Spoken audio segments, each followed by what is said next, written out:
Վարչապետի ինքնազգացողությունը վատանալու մասին տեղեկատվությունը չի համապատասխանում իրականությանն, այս մասին հայտարարել է վարչապետի մամուլի քարտուղար Նազելի Բաղդասարյանը։ Վարչապետ Փաշինյանն ամեն տարի անցնում է հերթական բուժզննում, նախորդ շաբաթ իրականացվել է հերթական բուժզննումը, նշել է նա։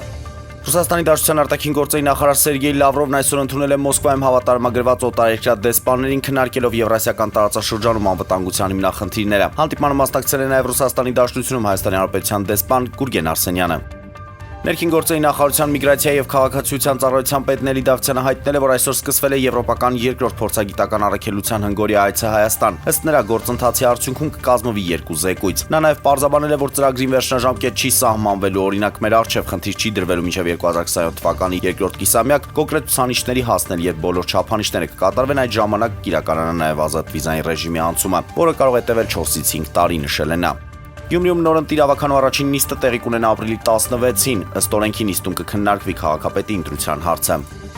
Եվրամիության երկրները մոտորերս կփորձեն հանդես գալ միավորված դիրքորոշմամբ ԱՄՆ նախագահ Դոնալդ Թրամփի սահմանած մաքսատուրքերի դեմ, հաստատելով պատասխան մաքսատուրքերի առաջին փաթեթը մինչև 28 միլիարդ դոլարի արժողությամբ ամերիկյան ներմուծման ապրանքների նկատմամբ։ Հայաստանի ֆուտբոլի ֆեդերացիայի նախագահ Արմեն Մելիք-Բեկյանը մամուլի անցուլից կանցկացնի հայտնում է ֆուտբոլի ֆեդերացիայի պաշտոնական կայքը, թե ինչ թեմայով է ֆուտբոլի ֆեդերացիայի նախագահի ասուլիսը, այս մասին հայտնի չէ։